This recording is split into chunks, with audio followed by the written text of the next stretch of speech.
May ganito kasi, makukuha mo siya ng ganyan.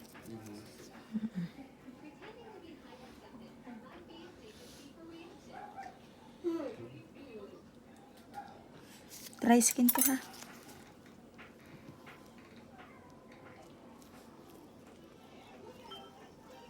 Makati ka te?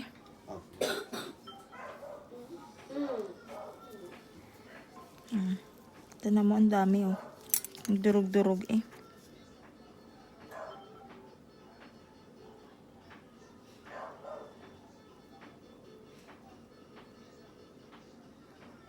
Oh.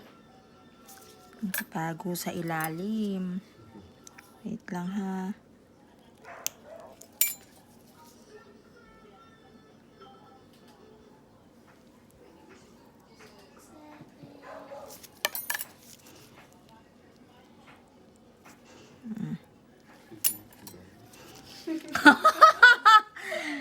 Ganito yung pag nagpapalinis ka na gusto mong makuha. Opo. Nakakapanood mo sa video yan.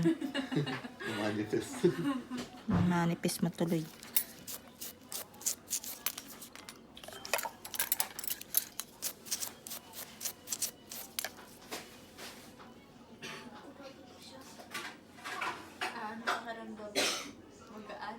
Pero ito sir, bandang part mo na to, may ano na talaga siya, parang fungus, mag-umpisa na. Kaya medyo kinat ko na rin siya ng medyo malaking cut. Maano naman yan, mawawala naman. Matubo naman siya ng panibagong tubo. Hindi pa naman siya ganun kalalaki. Patanggal mo na ang kuko mo.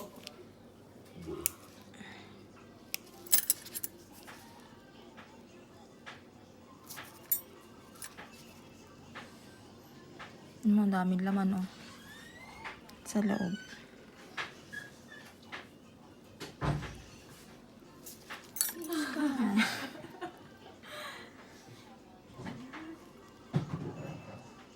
Gusto mo makuha, di ba? Pati yun sa kabila niyan, lalaki. Ang dami.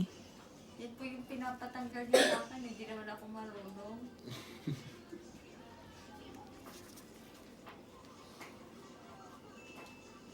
Shin, mamaya tawagin kita sa gamit ha. Papasterilize ako ha.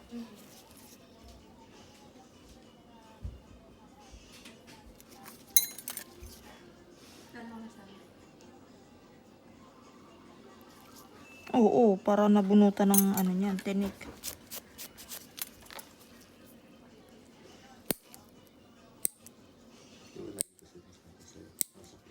Kaya pala ito, pero nung pag nagpapalinis ka, ganito, nakukuha ganito. Hindi po.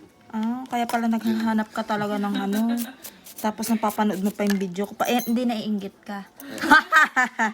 Hindi po. Sana ganun din ako, ganon.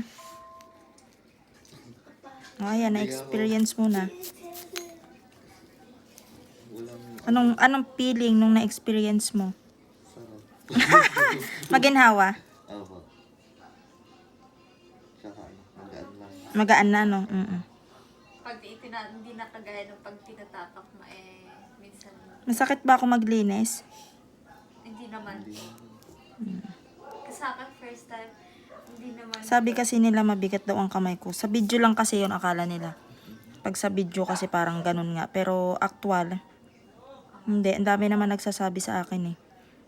Takot ako magpalinis pero okay naman siya. First time akong naglinis niyang paa mo, diba? Naku, pag namihasa ka na niyan, baka galawin mo na yan ng galawin. Hindi kasi talaga ako, takot ako magka-ingrown. Doon talaga ako takot. Magkakaganon lang naman pag yung sobrang kutkot, sobra yung cut, tapos yung wala naman, kutkot ng kutkot, tapos yung pag nasugatan ka, yun, dun yung nag-i-start. Yung nanay ni Jovi, yung kuko niya is kasi doon ako takot sa kanya, patong. Fungus yun, ma'am. Yung parang may laman na po sa loob, Fungus. ilalim ng kuko, Fungus. nakadikit na siya. Fungus po yun. Tapos yung kuko niya patusok na manipis, hindi yung ganyan. Ayan. Wala to sir, konti na lang to, dry skin lang. Sinasaid ko lang. Tanggalin mo na nga po ate yung kuko. Palit natin kukuma. Ang ganda-ganda ng kuko ni sir eh. Kaya nga po eh. Nakakaingit ano. Wala, may nagtatao po na. Maganda nga po yung kanya eh. Tayo. Daig pa ang babae. Babae kasi ako dati. Kaya nga eh. May mga naghahanap na po ata sa inyo sa Oo.